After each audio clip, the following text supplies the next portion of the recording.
El Salmo 110 es el salmo más citado del Nuevo Testamento. Y durante casi un mes yo me he esforzado para compartir con ustedes 3 historias que lo resaltan y nos ayudan a comprender por qué este salmo o cómo este salmo comparte una visión poderosa de esperanza para nuestras vidas hoy. Primero, compartí una historia de la vida de Jesús. Él citó el Salmo 110 para expresar algo sobre sí mismo y sus críticos quedaron en silencio. En segundo lugar, conté la historia de la dinámica presentación de Pedro ante miles de personas en el día de Pentecostés. Él citó el Salmo 110 como parte de su argumento para convencer a miles de judíos a reconocer a Jesús como el Mesías prometido. En tercer lugar, conté la historia de Abraham, el poderoso patriarca, y el misterioso rey y sacerdote Melquisedec, a quien solo se menciona 2 veces en las escrituras hebreas, en todo el Antiguo Testamento. 2 menciones de Melquisedec. La de esta cena y una vez cuando bendice públicamente a Abraham, Abraham le entrega a Melquisedec un diezmo, una 10ª parte de todo lo que acaba de ganar en la batalla. La única otra mención durante los 1600 años de historia del Antiguo Testamento es el Salmo 110. Bueno, finalmente prometí que la 4ª y última charla de hoy, o de esta serie que es hoy, nos ayudaría a conectar el Salmo 110 con el libro de Apocalipsis. Venimos cantando canciones que traen las imágenes del libro del Apocalipsis. El Apocalipsis es el último libro de la Biblia. Ofrece una visión dramática, imaginativa, amplia, para afirmar las profecías de la Escritura y las promesas de Dios y mostrar que esas promesas son relevantes para cada generación. Las promesas de Dios siempre son más reales que nuestras circunstancias. La dramática visión del Apocalipsis revela a Jesucristo como el Cristo cósmico, el Señor todopoderoso de toda la historia, quien en última instancia tendrá la última palabra. El Apocalipsis conecta todo lo escrito en la Biblia, desde Génesis hasta los Evangelios y hasta el fin del mundo como lo conocemos. El Apocalipsis capítulo 21, versículos 3 y 4, aquí está escrito el 4, dice que Dios mismo estará en un futuro entre el pueblo y será su Dios, y enjugará toda lágrima de sus ojos. Ya no habrá muerte, ni llanto, ni clamor, ni dolor. El Salmo 110 se menciona con tanta frecuencia en el Nuevo Testamento porque contiene prácticamente toda la narrativa bíblica condensada en 7 versículos. ¿Se acuerdan hace un mes y medio cuando lo leímos? ¿Este salmo? ¿Por qué lo leyó John en el servicio? Las antiguas promesas de Dios, su cumplimiento parcial en nuestras vidas y nos lleva a la revelación definitiva de una creación entera, completamente renovada. Entonces este mensaje lo llamo Jesús, nuestro Rey y Sacerdote, del Salmo 110 hasta la nueva creación. Entonces, la promesa de Rey Sacerdote está en el Salmo 110, citando versículo 1 y 4. El Señor dice a mi Señor, el Señor Todopoderoso, dice a mi Señor: siéntate a mi diestra hasta que ponga a tus enemigos por estrado de tus pies, por debajo de tus pies. Tú eres sacerdote para siempre, según el orden de Melquisedec. Ahora, ¿recuerdan? David, el rey David, es el autor del Salmo 110. Algunos eruditos interpretan sus palabras como las palabras de bendición de Dios pronunciadas por Melquisedec sobre Abraham. Entonces, este salmo, muchos creen, es Melquisedec bendiciendo a Abraham. Pero otros dijeron no, Dios está bendiciendo a David y está apuntando más allá a uno de sus descendientes. Todos los eruditos reconocen que en este salmo están hablando de un rey y sacerdote que es una sola persona. Y en toda la historia de Israel nunca hubo un rey y sacerdote. Como siempre había un rey y un sacerdote, pero no en la misma persona. Entonces el Salmo 110 estaba anticipando algo mayor. El Salmo 110 apunta a un rey o señor que gobierna con el poder y la autoridad de Dios mismo. Es lo que significa eso es lo que significa estar sentado a la diestra de Dios, o sea, estar ahí con el poder y la autoridad. Y un sacerdote, o este sacerdote, es el mediador que conecta o reconcilia el cielo con la tierra, nosotros con Dios. Bueno, estas son cosas que hemos venido hablando. El cumplimiento del Salmo 110 en Jesús. Seguimos avanzando.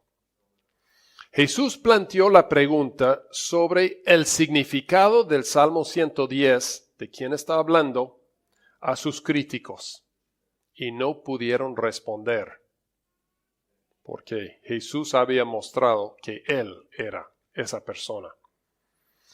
Entonces Pedro, en Pentecostés, proclamó con valentía: este Jesús, a quien ustedes crucificaron, Dios lo ha hecho Señor y Cristo. Cristo significando el Mesías, el ungido de Dios, el elegido y ungido, bendecido por Dios. Entonces, piensa en Pedro. Él se había negado unos mes y medio antes, se había negado a aceptar el sufrimiento y la muerte de Jesús. Pero la resurrección de Jesús demostró un poder superior a la tumba. Luz en la oscuridad, vida venciendo la muerte. La resurrección cambió todo. De repente Pedro comprendió que Jesús traía un reino al revés, lo que contamos el domingo pasado. Un reino al revés. Si quieren estudiar y leer Hebreos 7, es un capítulo, un texto fascinante que conecta a Melquisedec y Jesús en un sacerdocio eterno. O sea, a diferencia de los sacerdotes levíticos en el pueblo judío, eran los levíticos descendientes de Leví, descendientes de Aarón en los tiempos de Moisés. O sea, los sacerdotes levíticos venían desde los tiempos de Moisés, cuando se fundó la nación de Israel. Pero el sacerdocio de Jesús, dice claramente Hebreos, proviene de una autoridad superior y más antigua. Y este es el texto de Salmo 110. El Señor dice a mi Señor: siéntate a mi diestra hasta que ponga a tus enemigos por estrado de tus pies. Tú eres sacerdote para siempre, según el orden de Melquisedec. Melquisedec es mayor, mucho más grande que todos los descendientes de Abraham. Abraham se arrodilló delante de Melquisedec. Bueno, Jesús se revela ahora en el Nuevo Testamento, desde los Evangelios hasta el Apocalipsis, como la persona de la que se habla en el Salmo 110. Su autoridad espiritual fluye de las promesas de Dios y el poder de una vida eterna, indestructible, la resurrección. Así como Abraham alguna vez, ¿se acuerdan de la historia? Estaba dispuesto a sacrificar su único hijo, por fe, para declarar su fidelidad a Dios. Jesús dijo que Él mismo se ofreció a sí mismo como sacrificio voluntario para demostrar la fidelidad de Dios a las promesas que había hecho. Las promesas de Dios siempre son más reales que nuestras circunstancias. A veces tú y yo podemos estar enfrentando una pérdida de trabajo, como describieron David y Amulia la semana pasada.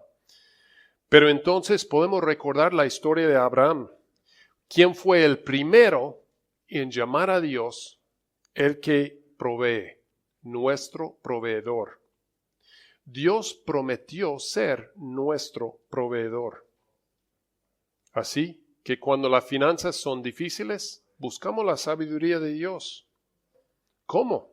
¿Cómo lo hago yo? Oro y le pido a Dios que me guíe. Me siento en silencio y escribo para desenredar mis pensamientos, mis emociones y para sentir mis emociones. Pido ayuda, dirección de personas sabias y de fe. Elijo creer que Dios me proveerá lo que necesito según sus promesas, no necesariamente lo que quiero, sino lo que necesito. Y pido lo que necesito y espero para recibir claridad y paz. La muerte de Jesús, proclamó Pedro, fue Dios mismo redimiendo al mundo, pagando el precio máximo y luego venciendo poderosamente a la muerte, nuestro máximo enemigo. ¿Cierto? El amigo mayor de la vida es la muerte.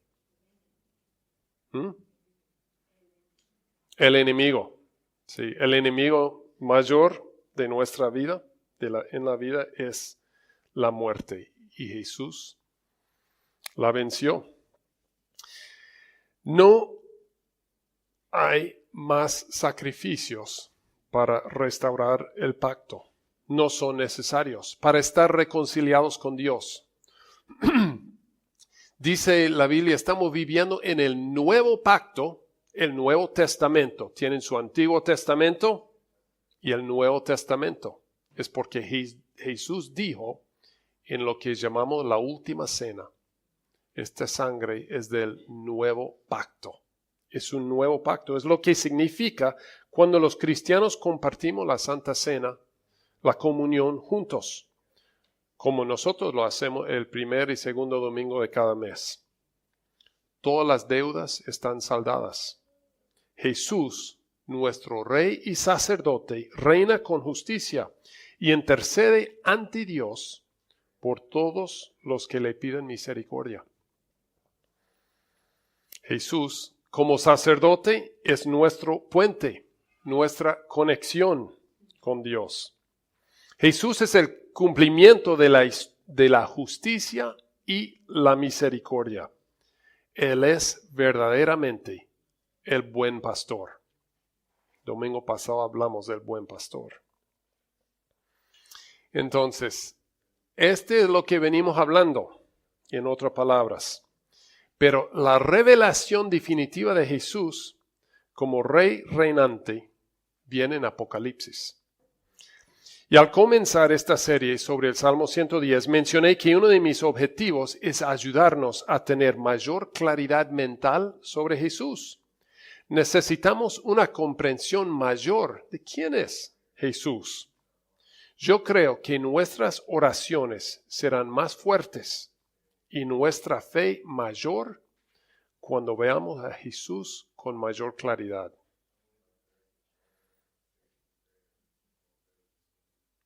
Excelente. Lo iba a repetir y Derek, estás interpretando súper bien. Lo voy a repetir. Creo que nuestras oraciones serán más fuertes y nuestra fe mayor cuando veamos a Jesús con más claridad.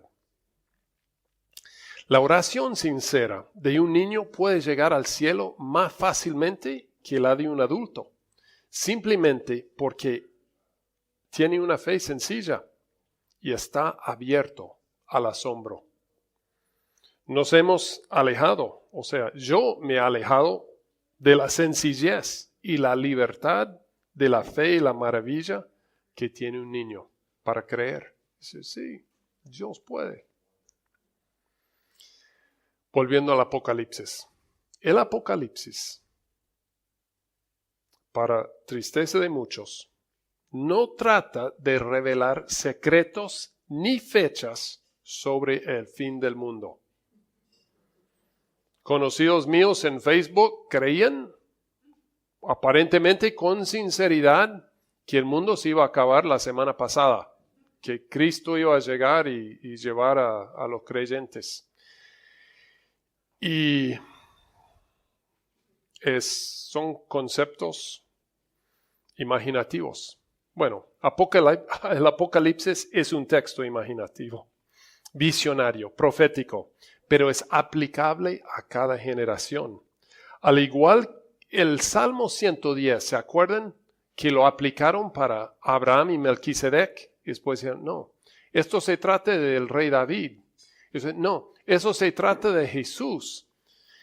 Entonces, el Apocalipsis de la misma forma utiliza imágenes de toda la Escritura para revelar realidades de la historia, del presente y del futuro. Entonces, Salmo 110 nos lleva a Jesús. Y Jesús es la clave para entender Apocalipsis y muestra la unidad de la historia de la Biblia. En el libro de Apocalipsis, o en el libro del Apocalipsis, dos imágenes dominan la narrativa. El de un rey gobernante, Señor, y el de un cordero sacrificial. En Apocalipsis 19, 11 al 16, Jesús aparece como el jinete del caballo blanco, llamado Rey de Reyes y Señor de Señores. Los ejércitos del cielo lo siguen. Jesús es un guerrero poderoso, como fue el rey David, que somete a sus enemigos y trae justicia a la tierra. Y hemos hablado que tenemos amigos. Yo hablé de las abejas que me atacaron en la chacra. Pero tenemos enemigos, adicciones y personas malas que nos rodean y queremos ver justicia. Jesús lo trae. El otro tema e imagen dominante es Jesús como el Cordero de Dios, sacrificado, resucitado, que ha de regresar a nuestro mundo para traer justicia y vida para todos. Juan el Bautista lo identificó cuando Jesús aparece al principio de los evangelios. Él lo anunció públicamente cuando dijo, aquí tienen el Cordero de Dios que quita el pecado del mundo. Para nosotros es una frase rara, una imagen difícil de entender. ¿Qué significa un cordero? Cordero de Dios. Para comprender su significado hay que volver a la antigua historia de cómo Dios obró a través de Moisés para liderar el éxodo de Egipto. El primer paso de su viaje requirió el sacrificio de un cordero que literalmente salvó a la familia de una muerte segura. Toda esa historia se puede leer en la primera parte del libro de Éxodo.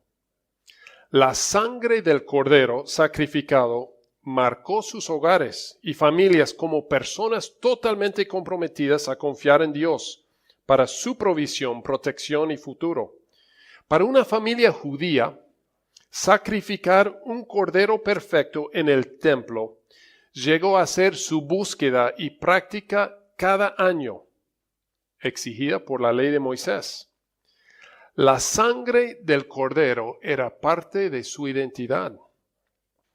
Todos los que escucharon a Jesús o leyeron el Salmo 110 o leyeron el Apocalipsis cuando fue escrito, entendieron estas cosas con toda claridad. La sangre de un cordero sacrificado era el precio que debían pagar para pertenecer. El cordero sacrificado representaba su conexión con Dios.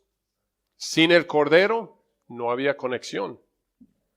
El cordero sacrificado representaba su sufrimiento cuando todavía eran esclavos.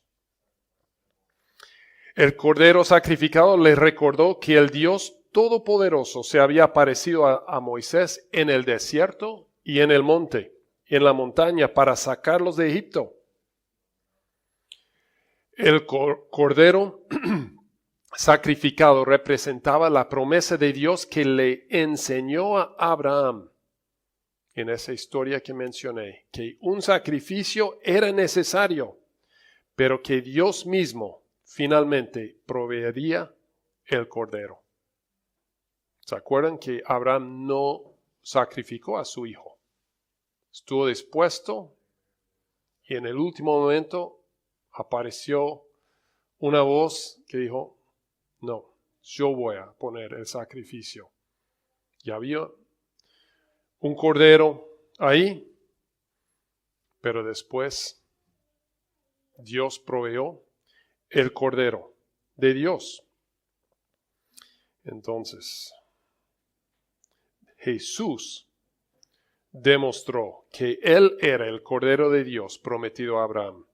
Él sería el Cordero sacrificial que cumpliría todos los requisitos de la ley de Moisés, una vez por todas, y así nos reconciliaría a nosotros y a toda la creación con Dios, destruyendo el poder de la muerte.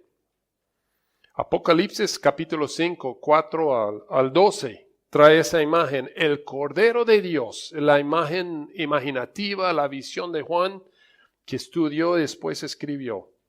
El Cordero de Dios se encuentra en el centro del trono, siendo adorado y celebrado por toda la creación. Y Él llama a su pueblo un reino y sacerdotes para servir a nuestro Dios. Otra frase medio rara. La imagen del Cordero de Dios tiene su origen en la historia del Éxodo, pero lo mismo ocurre con esa frase, un reino y sacerdotes, o un reino de sacerdotes.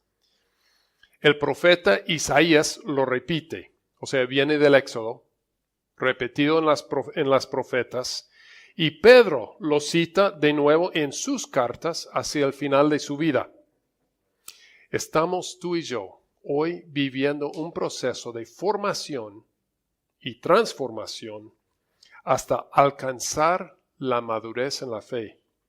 Ser como Jesús y obrar con justicia, misericordia y paz como un reino de sacerdotes.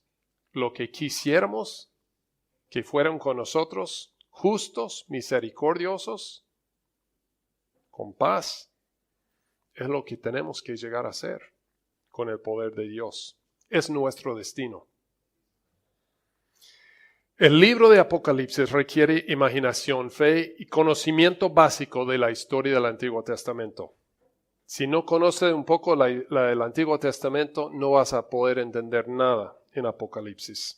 Nuestros hijos en Wonderland posiblemente están más familiarizados con las historias, temas e imágenes de las Escrituras que muchos de nosotros. Tendrán una ventaja cuando lleguen a leer el libro de Apocalipsis. Bueno, todas estas historias se repiten muchas veces a lo largo de los siglos, idiomas, culturas, por los antiguos escritores de la Biblia. Cada uno repitió su fe firme en que Dios los iba a guiar a ellos y a nosotros hacia algo mayor. El Salmo 110 es solo uno de los muchos salmos. Muchos de nosotros estamos estudiando los salmos, pero es solamente uno que resalta una firme creencia en que Dios obra en el mundo con propósito, con poder, y que finalmente traerá justicia plena y misericordia a toda la creación. Jesús repitió las historias antiguas y luego se presentó como el Mesías, el sacerdote y rey que ellos habían estado esperando. En la visión final del Apocalipsis, Dios ha puesto a todos sus enemigos bajo los pies de Cristo. Y se ha cumplido el Salmo 110. Jesús, el Cordero de Dios, es también nuestro Rey y sumo sacerdote. Él gobierna y intercede con misericordia. Tiene todo el poder y la autoridad para restaurar todas las cosas, todas las relaciones y a resucitar a todas las personas.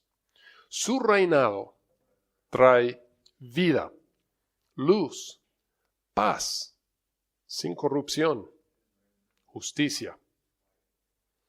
Leemos en Apocalipsis 21 y 22 el final donde promete: no más maldición, no más enemigos, no más muerte, dolor, tristeza, sufrimiento, no más racismo, corrupción, crímenes. Dios habita con su pueblo, con justicia y misericordia en perfecta armonía. No hemos llegado, estamos llegando. En un mundo hambriento de justicia, pero necesitado de misericordia, solo Jesús une ambas partes perfectamente. En un mundo hambriento de justicia, pero necesitado de misericordia, solo Jesús une ambas perfectamente. Jesús traerá juicio con justicia y sanidad en todo aspecto con misericordia. Su obra es restaurarlo todo. Nuestra esperanza no puede estar en gobernantes y sistemas humanos, sino solo en Jesús. Él es nuestro sacerdote rey que reina. Y estamos invitados, tú y yo, a aceptar su justicia. O sea, aceptar, confiar que esto vendrá. Recibir su misericordia para sanar y participar en su reino al revés, aprendiendo a amarnos a nosotros mismos y a los demás para demostrar su amor hasta que Él venga nuevamente, como lo promete el Apocalipsis, como Él mismo, Jesús, lo prometió. Podemos confiar en que Jesús nos guiará, nos capacitará para hacer luz en la oscuridad, honestos en medio de las mentiras. Algunas mentiras rodeando tu vida, otras personas, situaciones. Transparente entre los estafadores. ¿Algún estafador que anda por ahí? Muchos. Humildes en medio de la arrogancia. Generosos entre los temerosos. Esperanzados entre los tristes y enfermos. Y confiados en el poder de resurrección cuando enfrentemos nuestra propia muerte. Nuestra vida en esta tierra es como un flor en el campo. Aparecemos por un instante y luego nos marchitamos. Pero como una flor perenne, fuimos creados para florecer de nuevo. Nuestra vida será parte de la creación restaurada. Otra vez, porque vale la pena repetirlo. Apocalipsis 22, 3 al 5 dice: ya no habrá maldición. El trono de Dios y del Cordero estará en la ciudad, y sus siervos lo adorarán. Lo verán cara a cara, y su nombre estará en sus frentes. Ya no habrá noche. No necesitarán la luz de una lámpara ni de la luz del sol, porque el Señor Dios los alumbrará y reinarán por los siglos de los siglos. Es una visión, requiere imaginación, pero Jesús quiere llenar tu vida y mi vida con confianza y alegría, incluso cuando las cosas parezcan ir mal y mal en peor. Él siempre tendrá la última palabra. Puedes confiar tu vida y tu futuro para siempre en sus manos y puedes confiar en el proceso. Las promesas de Dios siempre son más reales que nuestras circunstancias. A veces podemos sentirnos perdidos, abrumados, incluso desesperados. Quizás nos hayan robado, abandonado o ignorado de alguna manera. Y un sueño empieza a parecer una pesadilla. Nuestras emociones son energía en el cuerpo, así que debemos experimentarlos, reconocerlos, pero también aquietarnos y recordar que solo vemos una parte. Jesús nos invita, ese es el trabajo de la vida cristiana, a discernir su presencia, a esperar su tiempo perfecto y a recordar sus promesas. Pidamos ayuda para esto. No tenés que estar solo. El mundo pareció derrumbarse ese oscuro viernes en que Jesús fue crucificado. Pero el domingo por la mañana todo cambió. Dios cumplió su promesa y lo resucitó. Pero sin embargo la gente tenía que vivir el viernes de noche, sábado de mañana, sábado de la tarde. Un minuto a la vez. Pero Jesús había vencido a la muerte para siempre. Cierre el libro de Apocalipsis con estas promesas. Miren, que vengo pronto. Traigo conmigo mi recompensa y le pagaré a cada uno según lo que haya hecho. Yo soy, palabras de Jesús, el Alfa y la Omega, el primero y el último, el principio y el fin. El espíritu y la esposa dicen, ven. Y el que oye, que diga, ven. Y el que tenga sed, que venga. Y el que quiera, que tome el agua de la vida. Oremos.